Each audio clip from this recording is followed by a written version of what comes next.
Hi there, welcome to Real Life on the Homestead in Ontario, and I am Marie. As you can see, it's a pretty gloomy day out there. It's just started to rain, so I'm going to continue on with my canning. And I've got this pile of cherry tomatoes that need some care, and I have frozen them in the past for the purpose of a special recipe. And this year, I think I'm going to try and can it because they do take up a lot of freezer space. And you know me, freezer space is precious. I'm always fearful of power outages, even though we have a generator. Those don't always come on when they should. And I am trying to be as aware and planning for that as possible. As well, that generator takes up a ton of propane. So I want to make sure that we have everything as much as possible on a shelf rather than in the freezer. Well, oh, look at this. This is our beans that we canned a couple of days ago. If you were not on with us when we did those, I'll post that video just in case you missed it. But there's my cookbooks. Yes, I keep quite a few. A little bit of an addiction. But I do like Jamie Oliver. As you can see, I carry a lot of his books. And this one here is Jamie at Home. And it has a great recipe. I'm not going to post it because of copyright infringement. But this is the recipe that we love. Crispy and sticky chicken thighs. And it asks for 1¼ pounds of cherry tomatoes. It's on page 189. So if you want to grab that book, that's where you find that recipe. And that's where I use my cherry tomatoes. I will be using them for other items, but that's the main reason I want to keep them canned. Now, normally I'm not super picky about weight, but the recipe calls for 1¼ pounds of cherry tomatoes. So I'm actually weighing out 1¼ pounds just to see what jar would work best for me. Let me just point you down to what I'm doing. So I've just weighed it out. This is exactly 1 pound 4 ounces.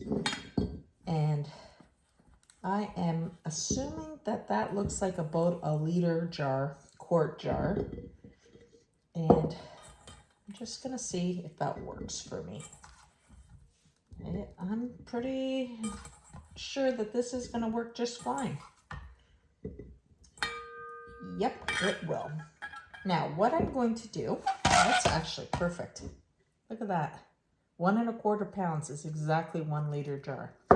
Now, I'm just trying to think of how to prep this best possible to keep it as a cherry tomato, but make it, canning safe. Now, I think the first thing I'm going to do is I'm going to take a skewer, and I'm just going to see if I have this on a decent angle for you. There we go. And I'm going to just poke through so that it lets out some of the pressure that's in the tomato, and that way they won't explode and turn into mush in the jar. I don't know how these will turn out. Like I said, I'm just trying to use my logic in canning and work with that.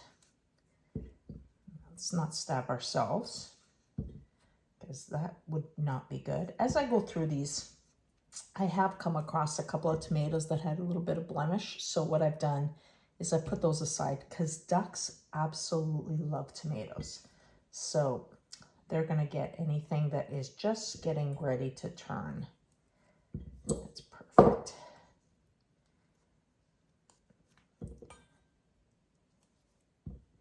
Now, I'm sure you don't want to watch me do all of these, so I'm just going to come back as soon as I am done poking them. Well, there we go. Exactly 1 liter or quart, and that is perfect. I'm going to add to this 1 teaspoon of my pink Himalayan salt, because I do like salt in my tomatoes. And when canning tomatoes, you should add an acid to help them just bring up the acidity level in your canning. Now, this recipe calls for red wine vinegar. So instead of citric acid or lemon juice, I'm going to use some red wine vinegar. And I am just going to put about a teaspoon, maybe a little bit more.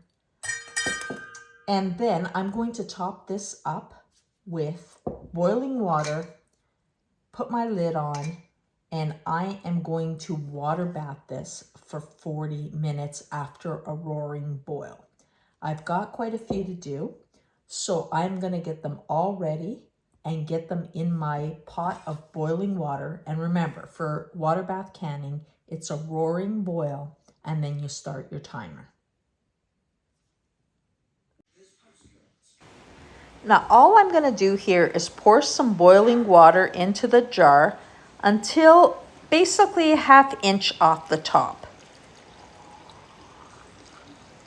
Now, these will fill very quickly. You don't have to worry about the rims because I'm just pouring in water and tightening the lid nicely. Now, I am using these reusable jars.